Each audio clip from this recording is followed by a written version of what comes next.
The focus of today's California CareerZone webinar is going to be on the Local Opportunities Network. And I will be telling you a lot more about what that is, why we built it, and how it might be a useful tool for your schools or districts. So let me go back to the interface, let in a couple more people who are calling in. All right, and dive in just to the agenda and what we're going to try to cover.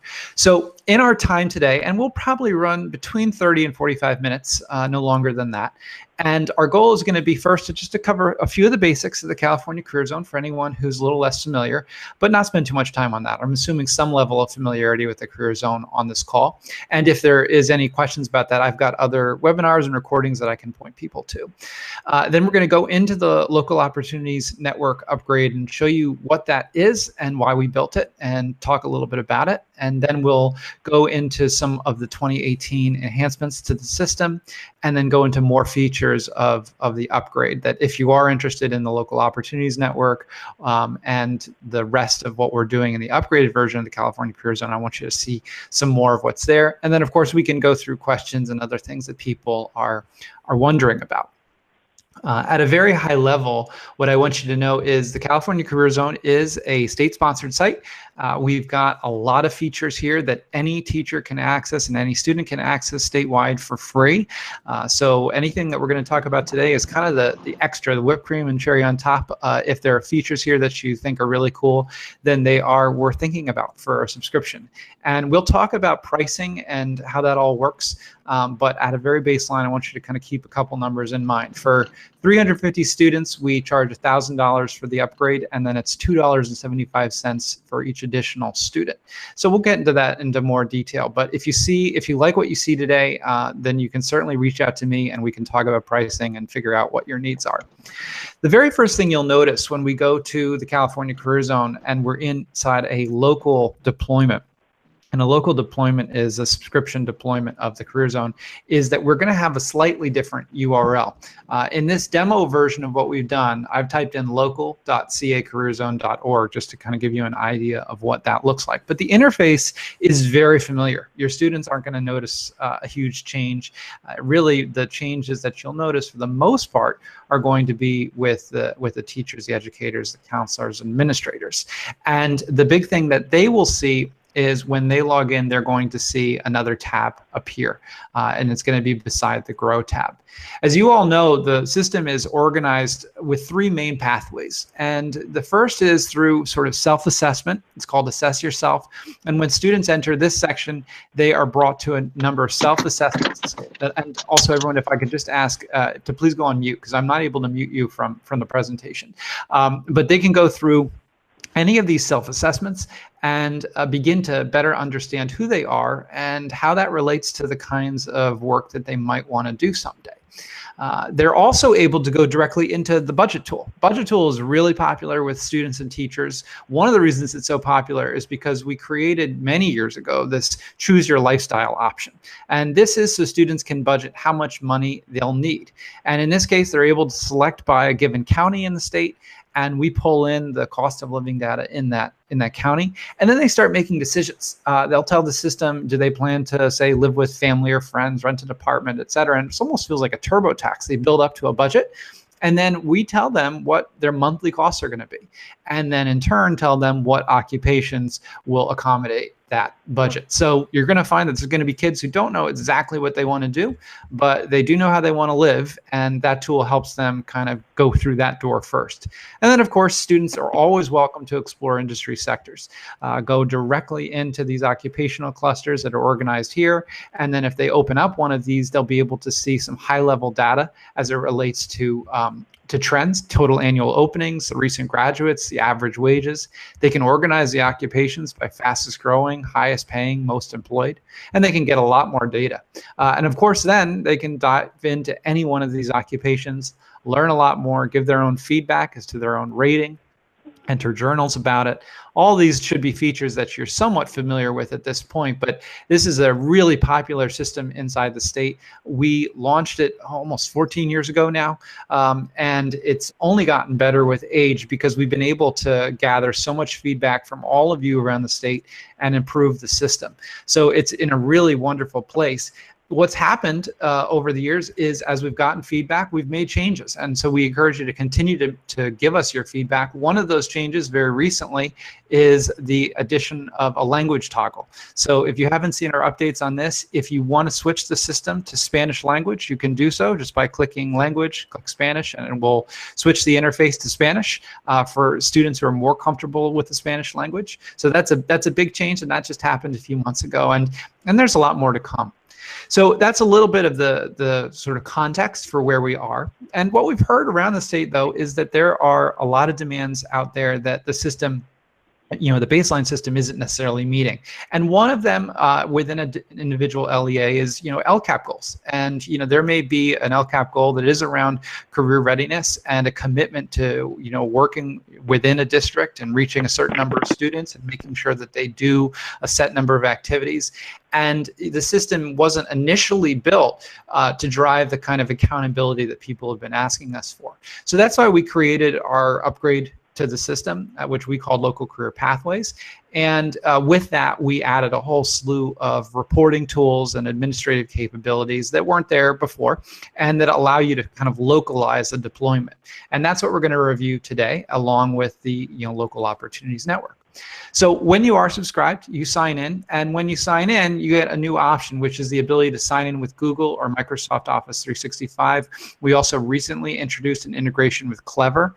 So we've got a few different SSO options. And so that's one thing that just makes signing in a lot easier. And one thing that we encourage folks to do, and have been doing a lot more recently, is making it so it's really the only way that you sign in if you're in the upgraded model of the California CareerZone. So there's no confusion around usernames and passwords. So when folks sign in to the system, what they will see is a slightly different interface. And I say slightly, I mean the first thing they'll notice is that they're pulled to what we call the Career Hub. This Career Hub page is designed to fit the needs of the individual student as they go into the system. So what it's doing is it's taking all the activity the student has done previously in the system, and it's learning from it. And it's making suggestions to them about what else they might explore, or what other tools they might give a try to, or what a self-assessment they might take. Like in this case, in mine, it's asking me to maybe consider doing the work importance profiler, because I haven't done that one yet. But it's told me my progress on the tools that I have already completed. So up here, as you scroll down, you're going to see the top pathways that I've explored. You'll see the lesson plans that I've been assigned, or career plans that I've created, all under the plans section. You also pull in upcoming dates, so we can customize dates to a district or school if you've got a calendar that you want to have in there. I can save files here, which is something that's different that you can't do in the base state-sponsored version. All the journals are captured, recently flagged items, and then as I scroll down, I'd also would be able to see local opportunities. Now, as administrator, the thing that I'm also able to see is this Manage tab. And there is a difference between an administrator and a manager. Typically, an administrator is a person who's going to have the view of the whole deployment. And when they do so, they're able to see all the activity that's happening. They can run reports on things like school usage and occupations viewed and colleges viewed. I mean, really, we've got a whole lot of stuff that's worth exploring. But they can also start adding customizations within the system. And we're going to talk about that later in the call today in this data maintenance section, where they're able to manage announcements that are broadcast right on the homepage. They can enter calendar events. They can send out surveys. They can create a CMS page within the site, so it's its own California CareerZone / your page, whatever you want to have on it. But this is also the hub for user management. We're going to spend some time talking about user management, because that's really a critical aspect of why we built the upgrade. Now, when I click on Manage Users, I do see a list of the users that are inside of my mock account here, and I'm able to go into an individual user and look at what they've done. I can pull a profile report and see the activity that they've completed inside of the CareerZone. It gives you a complete accounting of that. I can send a student a message if I'd like to. If I click the blue pencil and I scroll to send message, I can send them a message within the system.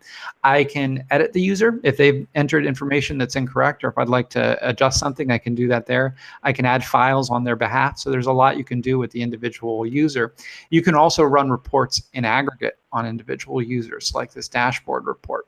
And in this case, you can see that, I can tell what individual students have done, if they've completed the interest profile or the work importance profile or so on and so forth. And I give all this for context because it was these capabilities that led us to develop the Local Opportunities Network. And that's where I'm going to spend the majority of my time today.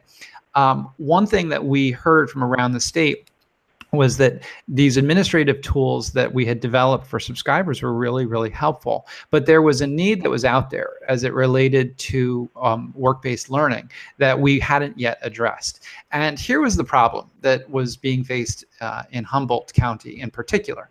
And that was the first county that we worked with on the Local Opportunities Network.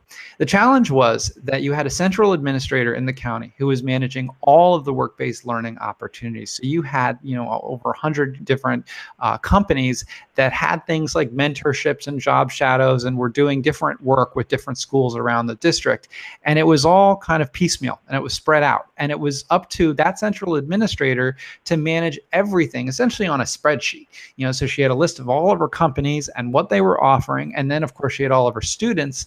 And it was on her essentially to tell the students what opportunities existed. So she had to know what the student was interested in, know that there was a company that was offering, opportunities in that area, and then connect the dots. And that's asking a lot of an individual counselor or educator.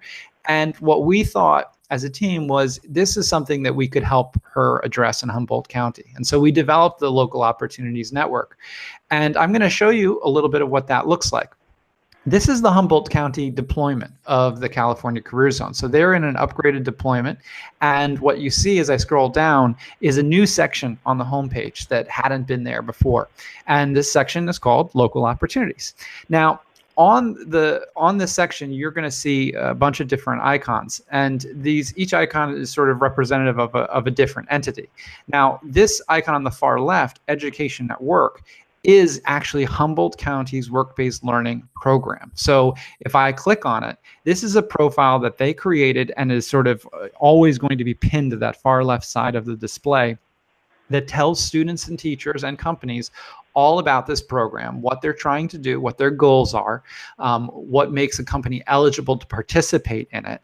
And then once that you've done all that, it allows students to record their participation, educators to record their participation, employers to do the same, and then can also have some featured opportunities.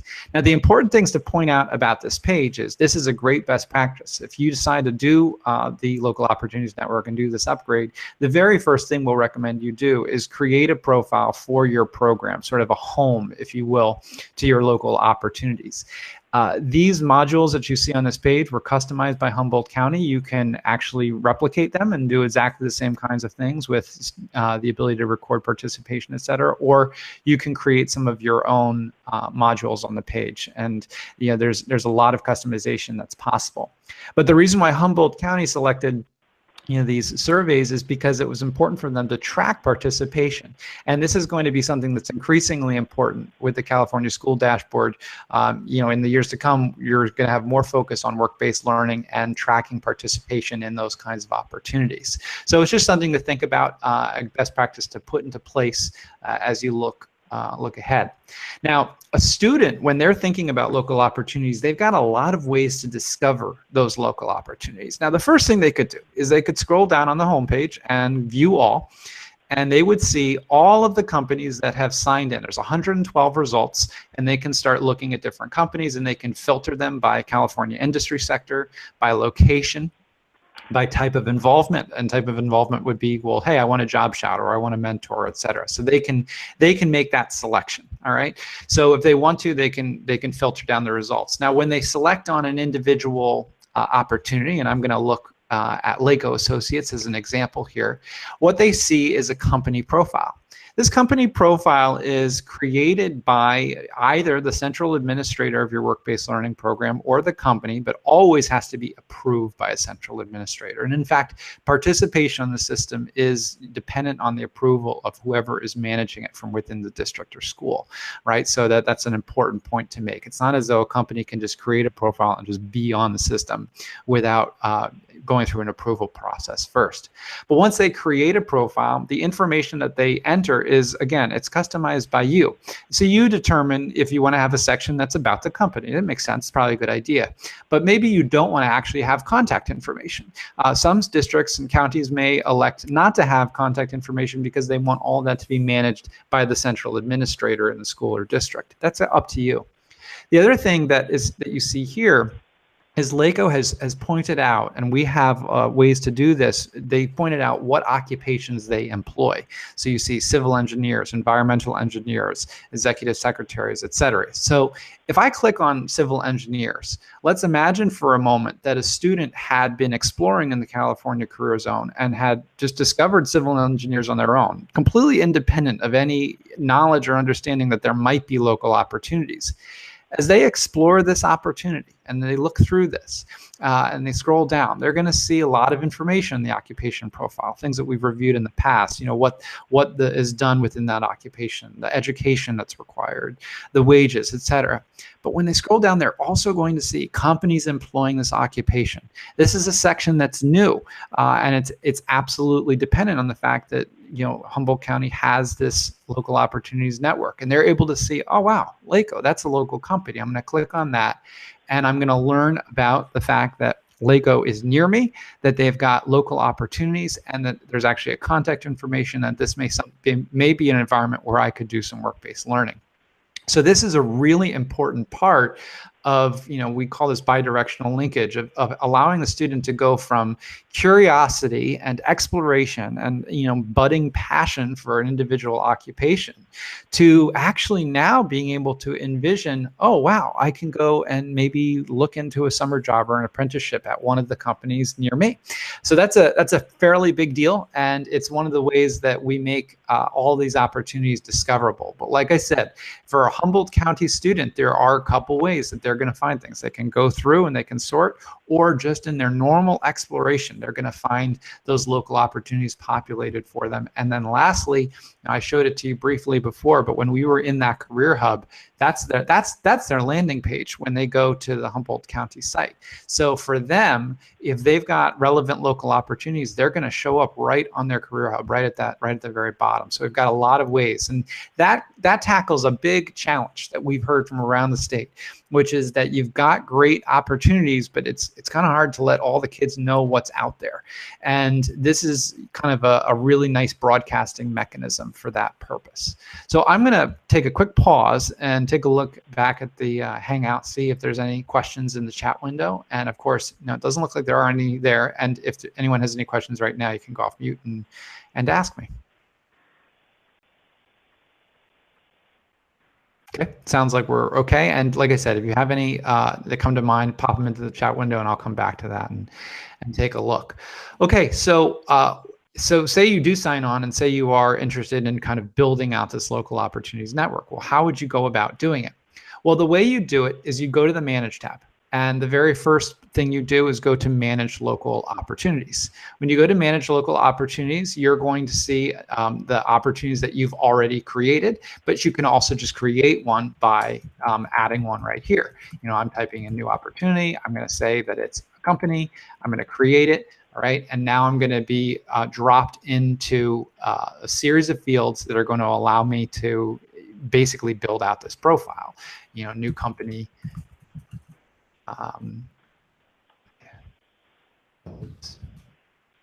New homes. All right, and I move through. I can choose a logo. I'm going to skip that right now. I can add a masthead to add some personalization to it, and then confirm it and finish it. And now I've built a profile.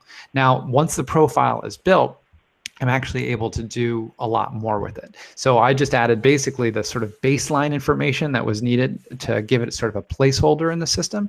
But now I can add sections. If I click Add Section, I can add an About section. I can add the occupations that it's tied to, a location, the clusters that it's tied to. And these are the recommended section types. Or I can look at all the other section types that are available and add them here. So it's a really user-friendly interface for creating these profiles. And like I said, the central administrator can start to build these things. Or if you'd like, we're going to have a mechanism too for sending out almost like a survey-based way to build the profile with your company partner who's nearby. Now, we know that many of you have lists of your Excel spreadsheets somewhere of companies that you work with. The best practice would be to, let your contacts know that you're going to be doing this, give them an idea of the kind of information that you're going to be gathering, show them the interface, and then work with them to develop and then finalize their local opportunity. And then we can help you with how it's promoted on the homepage, et cetera.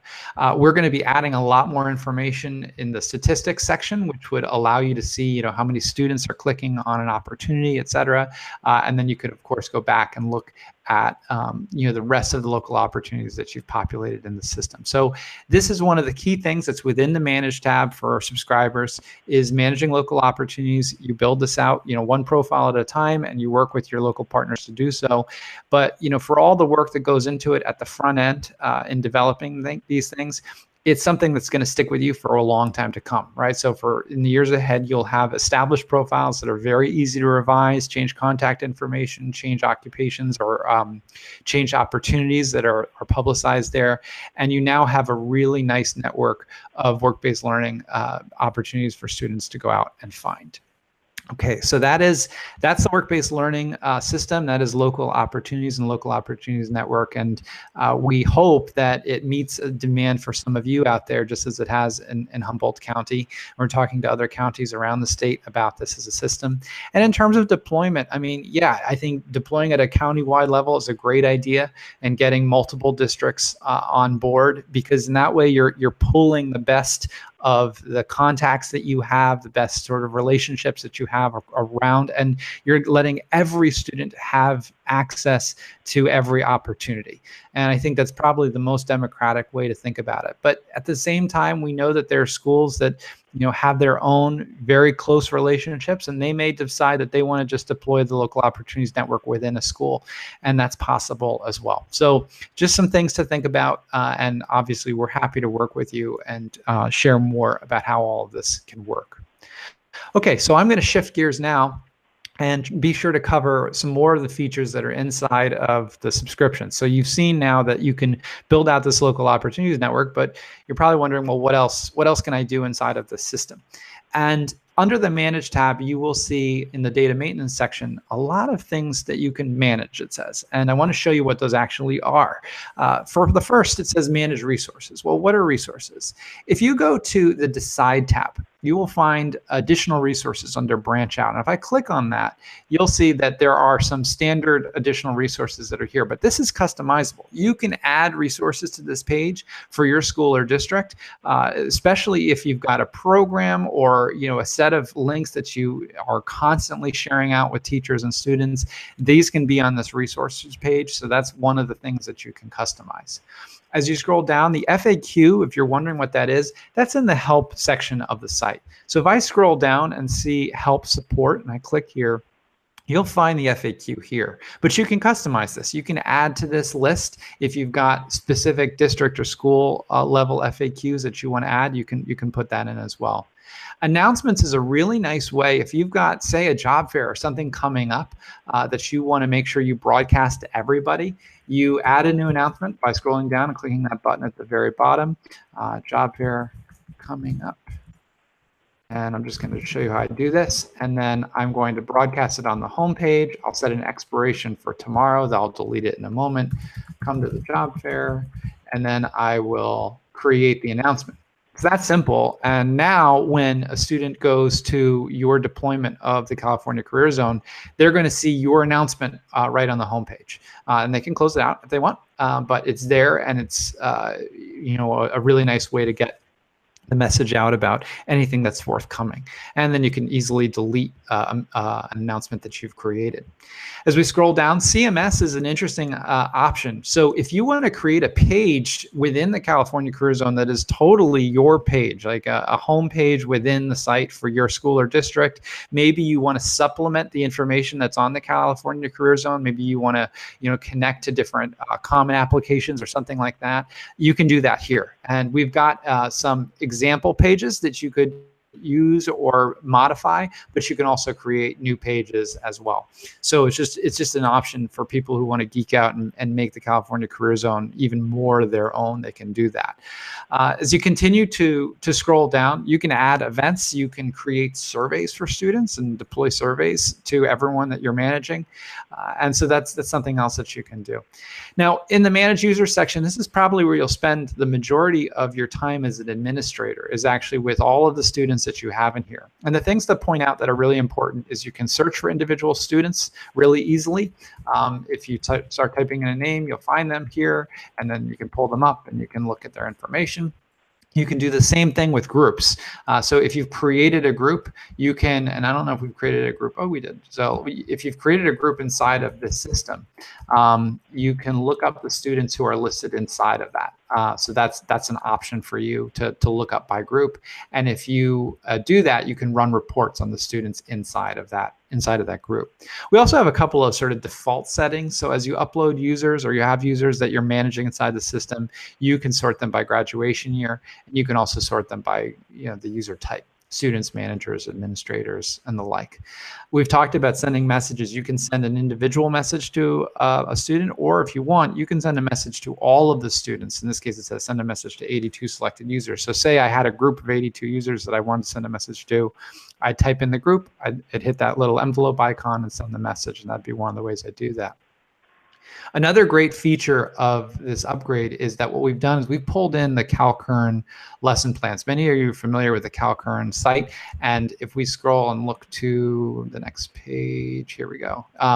These are all taken from the Kern website. And what's nice about this is we've made it so we've taken the great content that you'd find there and made it so you can assign it to students directly from within the California Career Zone system. So let's say we want to learn about what these lessons actually are. I see this one says CAA4, learning the skills to pay the bills.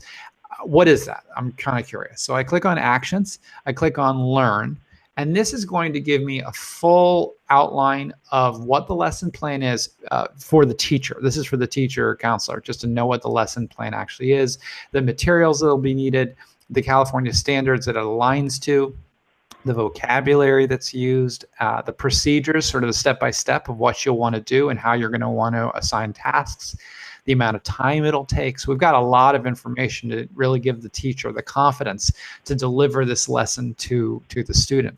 When they assign the lesson inside of the system, you're probably curious, well, what's the student going to see? That's what I saw as a teacher, but what's the student see? If I click preview, you'll see it gives you a description of what the lesson is. This is what the student would see. And then the tasks. Well, we want you to watch this video. We want you to review this vocabulary. We want you to take this, do this research, explore this a set of occupations, do this planning, etc. So it's all inside of the lesson plan, what the student would see. Now you may review one of these and say, I like it, but I don't like all of it. I want to make my own adjustments. That's totally fine. So what we'd encourage you to do there is first you'd copy it. It's probably your best. You leave the original in its kind of unaltered form. You copy it, and then you're able to make edits to that copy. And then you could rename it, do whatever you want to do, and then you could use that as your lesson plan. But at least in this case, you've got a nice jumping off point for a lesson that you want to create. But if you're really ambitious and you want to sort of start completely from scratch, you can do that too.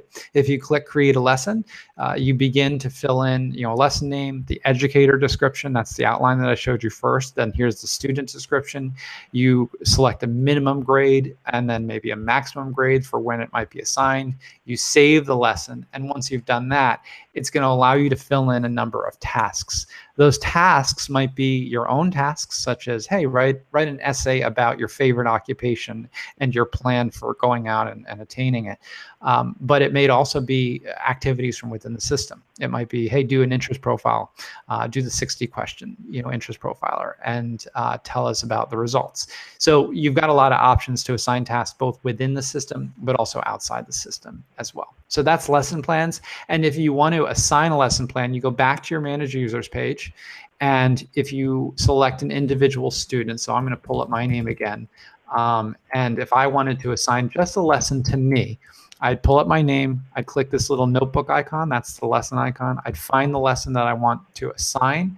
I'm going to find my learning the skills to pay the bills, hit the plus user icon. It's going to confirm that I want to assign it. I say, yep, assign it. And now it's been sent to me. And next time I log in with that account, I'm going to see a notification that I've been assigned a lesson plan, and I'll be able to open up the lesson plan and begin it.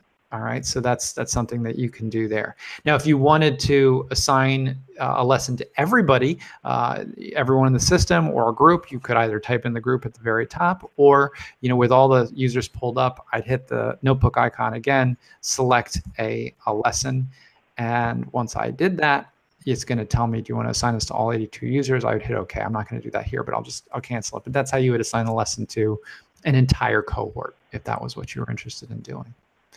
Okay, so let me take another pause here and just make sure there's no questions in chat. And it looks like so far so good. No questions in chat. So I will come back here. Now, one thing you'll probably want to know is, if you do sign up for the upgrade to the local career pathways, the first thing that's going to happen is we're going to identify an administrator, and we're going to do that with a short survey that we'll send to you. And the very first administrator is going to be the person who has the power to assign administrators to other users in the system. So right now, the account I'm signed in for this demo is an administrator account. Let's say I want to turn this user, another version of me, into administrator. I would click the blue pencil. I'd click Edit User. And then I would find the access. And here, this is already administrator. I must have already done this. And I would change it from student to administrator. Okay. And what you should know is that everybody who signs into the system defaults to the student role. So if you want them to be something else, if you want them to be an administrator or a manager, you have to, as that first administrator, make that change. Now, once they're administrator, they have the power to make that change, and so on and so forth. The next thing I'll point out is if you are a manager, a lot of what I've shown you is similar, but under the Manage tab, the only things that you're seeing are just the couple of options under here under User Management. It says Manage Users and Manage Lessons. So that's basically so a teacher doesn't need to worry about updating all this information in the system. All they really would have to worry about is their classroom of students that they've been assigned to manage, and then the lessons that they would potentially want to assign to those students. So that's what a manager would see, whereas the administrator sees the whole of what you see on the screen right there. Okay, so that's a little bit of the differentiation between administrator and a manager. Now, one thing that we would point out with the upgrade is that we have an unlimited number of administrators that are allowed on the system. So, if you do sign on, you can have as many teachers, administrators, counselors have that role as you'd like. And the same is true for managers. The other thing to point out is with the state-sponsored system, you can manage up to 50 users for free. That's not a problem, and you're able to do that. And if you want to sign up for a free Educator account, I can show you how to do that. You would go to the home page. I'll pull it up here, and you visit the Educators corner, and you should see on your page, you're going to see, since we're already in the deployment, it's not showing it, but if I log out, maybe it'll show it. It'll give you the option to sign up for a free Educators account on the page. And maybe that's just on the standard California CareerZone. Again, I apologize as I'm going through all the different versions of what's here, but let me click on that. And now it should show up. Yes, there you go, Educator account. So if you sign up for a free Educator account down here, you will be able to manage up to 50 users, but with the upgrade, you have the number, as many users as you've purchased. And just to kind of wrap up, our time today, the other things that you're getting obviously is this turnkey curriculum where you're taking those Kern plans and able to assign them from directly within the system.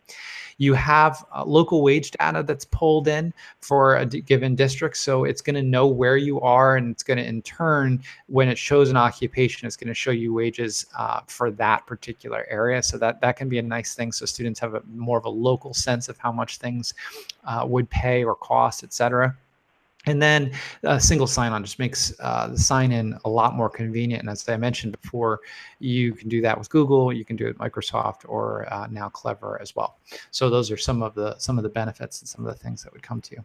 The last thing on pricing that I'll mention, like I said before, $1,000 will get you 350 students, and that's sort of the starting point. And then we charge $2.75 for every student after that. Though what I'd ask you to do is please reach out to me and let me know how many students you have, and I'm happy to prepare a quote for you.